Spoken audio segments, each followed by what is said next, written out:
నేను ఇందాక చెప్పినట్టు నోటి మాటగానో నేను జస్ట్ లైక్ దట్ ప్రభుత్వం మీద ఆరోపణలు చేయడం కాదు. నేను చెప్తున్నవన్నీ కూడా పూర్తి ఆధారాలతోని డాక్యుమెంట్లతోని డేటాతో మాట్లాడుతున్నాను. అంటే this is my concern towards the state of Telangana. మా బీఆర్ఎస్ పార్టీ యొక్క కన్సర్న్ ఇది. ఇవాళ ఇండెంట్లు లేవు, బోర్డు అనుమతులు లేవు, యథేచ్ఛగా ఇష్టారాజ్యంగా ఆంధ్రప్రదేశ్ కృష్ణా నదీ జలాలను తరలించుకుపోతూ ఉంది. ఇది నేను చెప్పడమే కాదు, మన తెలంగాణ ఈఎన్సీ గారు కేఆర్ఎంబీకి రాసిన లేఖ ఇది. This is a letter written by Telangana ENC to KRMB. ఇందులో చాలా స్పష్టంగా రెండు అంశాలు చెప్పారు. ఒకటి, ఇప్పటికే 664 టీఎంసీలు 80% నీళ్లు కృష్ణానదిలో ఈ సంవత్సరం ఆంధ్రప్రదేశ్ వాడుకున్నది. 664 టీఎంసీలు అంటే అది 80%. 80% ఈ సంవత్సరం కృష్ణానదిలో వచ్చిన నీళ్లలో 80% ఆంధ్రప్రదేశ్ వాడుకున్నది అనేటువంటి లేఖ మన తెలంగాణ ఈఎన్సీ కేఆర్ఎంబీకి రాశారు. 80% నీళ్లు వాడుకునేదాకా ఈ ముఖ్యమంత్రి, ఈ నీళ్ల మంత్రి ఏం చేస్తున్నారు? గాడిదల పనులు దొమ్ముతున్నారా? మీరు ఏం చేస్తున్నారు? అసలు నిద్రపోతున్నారా? ఇప్పుడు ఇందులోనే ఈఎన్సీ గారు చాలా పెద్ద లెటర్ రాసింది, కానీ 2 పారాగ్రాఫ్లు చదివి వినిపిస్తాను. As per the statement, the balance entitlement of Andhra Pradesh based on the water sharing ratio agreed during the previous water year of 6634 works out to only 2.45 TMC and the same will exhaust in couple of days అని స్పష్టంగా ఆయన చెప్పినారు. ఇది ఏ రోజు రాశారు? ఈ letter రాసింది 28 జనవరి. 28 జనవరి నాడు తాత్కాలిక ఒప్పందం 6634 ప్రకారం ఆంధ్రప్రదేశ్ ఇప్పటికే 664 టీఎంసీల నీళ్లు వాడుకున్నది. ఇంకో 2 రోజుల్లో ఆంధ్రప్రదేశ్కు చెందిన వాటా పూర్తయిపోతుంది అని రాశారు. ఎన్నడు? 28 జనవరి. అంటే 30 జనవరికి ఆంధ్రప్రదేశ్ కోటా పూర్తయిపోతుంది ఈ సంవత్సరానికి. మిగిలిన ప్రతి చుక్క తెలంగాణదే రాస్తూ ఇందులో ఇంకో మాట ఆయన ఏమంటాడంటే లాస్ట్కు, and also convene the board meeting immediately. అంటే కేఆర్ఎంబీ మీటింగ్. కేఆర్ఎంబీ మీటింగ్లో ఈఎన్సీ గారు కూడా ఒక సభ్యుడు. ఆ బోర్డు మీటింగ్ వెంటనే పెట్టండి. ఆంధ్రప్రదేశ్ నీటి తరలింపును తక్షణమే ఆపండి. వాళ్ళు ఇప్పటికే 80% నీళ్లు ఈ రోజుకు వాడుకున్నారు. ఆంధ్రప్రదేశ్ కోటా 2 రోజుల్లో పూర్తవుతుంది అని ఇది ఈఎన్సీ గారు 28వ తారీఖు రాసిన ఉత్తరం. సరే, సబ్జెక్ట్లోకి పోయే ముందు ఇక్కడ ఇంకో చిన్న పాయింట్ కూడా చెప్పాలి. ఈ ఈఎన్సీ 28 నాడు ఉత్తరం రాసిండు. 31 నాడు ఈఎన్సీ అమ్జద్ హుస్సేన్ గారు రిటైర్ అయ్యారు. 31 నాడు రిటైర్ అయ్యాడు. ఈయన లెటర్లో 2 విషయాలు స్పష్టంగా రాసిండు. ఏమని? 2 రోజుల్లో ఆంధ్రప్రదేశ్ కోటా అయిపోతుంది అంటే ఈయన రిటైర్ అవుడు, ఆంధ్రప్రదేశ్ కోటా అయిపోవుడు ఒక్కసారి అవుతుంది. మరి ఆ తర్వాత దాన్ని పర్స్యూ చేసి బోర్డు దగ్గర కూర్చొని బోర్డు సభ్యుడైన ఈఎన్సీ దాన్ని పర్స్యూ చేయాలి.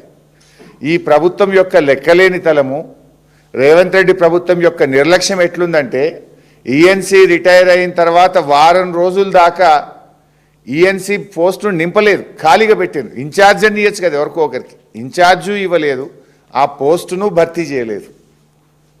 ఇది ఎంత ఇంపార్టెంటు? ఒకవైపు లెక్కకు మించిన నీళ్ళు ఆంధ్రప్రదేశ్ తీసుకుపోతుంది. ఆంధ్రప్రదేశ్ యొక్క ఈ వాటర్ ఇయర్లో వాటర్ కోటా 2 రోజుల్లో ముగుస్తుంది. ఆ తర్వాత దాన్ని పర్స్యూ ఎవరు చేయాలి? Who is the member? Is the ENC. ENC is the member of the KRMB. ఆ ఈఎన్సీ పోస్టు ఖాళీ అయితే వారం 10 రోజుల పాటు ఆ పోస్టే నింపలేదు, కనీసం ఇన్ఛార్జ్ ఇవ్వలేదు. ఎప్పుడు ఇచ్చింది తెలుసా? మన మీడియా, మీరు ప్రముఖ దినపత్రికలు, కొన్ని టీవీ ఛానళ్ళు వారం రోజులుగా ఈఎన్సీ పోస్టు ఖాళీ అని బ్యానర్లు పెట్టి పత్రికలు, టీవీలు ఘోషిస్తే అప్పుడు మొద్దు నిద్ర లేసింది ప్రభుత్వం. కేఆర్ఎంబీ బోర్డు మీటింగ్ తక్షణమే పెట్టాలన్నారు. బోర్డు మీటింగ్లు పెట్టించుకొని పరిస్థితి ఎవరిది, బాధ్యత ఎవరిది? పెడితే ఆ బోర్డులో మెంబర్ ఎవరు? ENC is the member. అంటే బోర్డు మెంబరే ఖాళీగా పెట్టిండ్రు. నీళ్ళ కోట అయిపోయినాక దాన్ని పరిశీలి చేయాల్సిన ఈఎన్సీ పోస్ట్నే మీరు ఖాళీగా పెట్టినారు. అంటే మీ పరిస్థితి ఎట్లుందంటే, మరి ఆ ఖాళీ ఎందుకు పెట్టిండ్రు? మీ వాటాలు కుదరలేదా? మీ కమిషన్లు కుదరలేదా? లేదా ముఖ్యమంత్రికి మంత్రికి మధ్య మరి మాట కుదరలేదా? కారణం ఏదైనా ఈఎన్సీ పోస్టు వారం రోజులు ఖాళీ పెట్టడం అంటే ఎంత బాధ్యత రహిత్యం, లెక్కలేనితనం. రాష్ట్ర ప్రయోజనాలంటే పట్టదు ఈ ప్రభుత్వానికి. మన నీళ్లు అడ్డగోలుగా దోచుకుపోతుంటే దాన్ని ప్రభుత్వమే చూడాలి.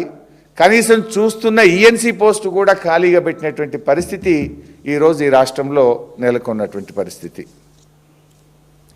అంటే ఈ వాటర్ ఇయర్లో జనవరి 29, 2026 నాటికి ఆంధ్రప్రదేశ్ 664 టీఎంసీలు వాడుకున్నది. ఈ లెక్కన ఆంధ్రప్రదేశ్ 66% వాడాలి. దట్ ఈజ్ ఆల్సో ఏ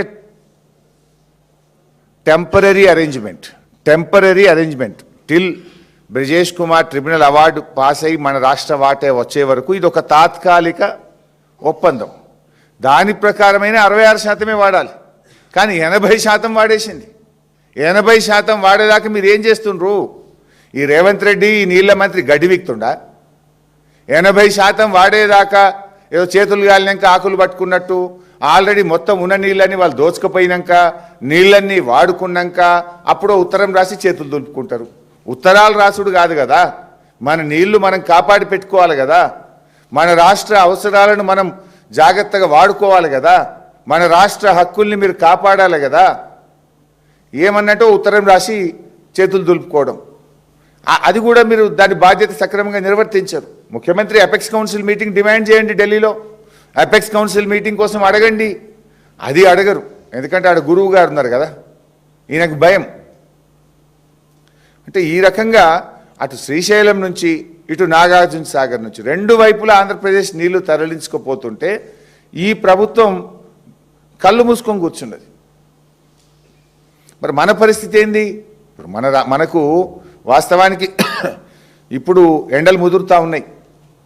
మనకు నాగార్జున సాగర్ ఎడమకాలు ఆయకట్టు ఉంది,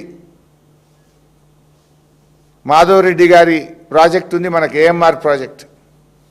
అదేవిధంగా హైదరాబాద్ త్రాగునీటి అవసరాలు ఉన్నాయి, దక్షిణ తెలంగాణ తాగునీటి అవసరాలు ఉన్నాయి. వీటన్నిటికీ నీళ్లు ఉండద్దు. రేపు మొత్తం ఖాళీ అయిపోతుంది. అటు శ్రీశైలం ఖాళీ అవుతుంది, ఇటు నాగార్జున సాగర్ ఖాళీ అయిపోతుంది. మన రాష్ట్ర హక్కుల్ని కాపాడుకొని నీళ్లు కాపాడుకొని ఈ ఎండాకాలం అంతా కూడా ఇటు పంటలకు అటు త్రాగునీటికి ఇటు పారిశ్రామిక అవసరాలను మన రాష్ట్ర అవసరాలను కాపాడుకునే బాధ్యత ఈ రాష్ట్రానికి లేదా? తాత్కాలిక ఒప్పందమైనా మనకు 34 రావాలి. అరే ఆ 34 20% వాడింది ఈ సంవత్సరం, 20% వాడేసిండ్రు. మరి ఇంకా 14% మన రాష్ట్రం నష్టపోతుంది కదా. మీరు వెంటనే కేంద్రం మీద ఒత్తిడి లేరా? కేంద్ర మంత్రిని కలవడమో, కేఆర్ఎంపీని కలవడమో, అపెక్స్ కౌన్సిల్ డిమాండ్ చేయడమో, ముఖ్యమంత్రి స్థాయిలో మాట్లాడడమో. ముఖ్యమంత్రికి అసలే పట్టదు, మంత్రికి పట్టనే పట్టదు. ఇద్దరే అయిపోయింది. రాష్ట్రానికి గాలికి వదిలేసిండ్రు. ఈఎన్సీ పోస్ట్ కూడా నింపరు. ఇవాళ మీరు మన రాష్ట్రానికి ఇంకా 174 టీఎంసీలో మన కోటా ఉంది. ఇప్పుడు ఆల్రెడీ ఇవాళ ఎంత 10వ తారీఖు, ఈరోజు కూడా 1.5 టీఎంసీ ఆంధ్రప్రదేశ్ తీసుకుపోతుంది. ఈ నిమిషానికి ఈరోజు కూడా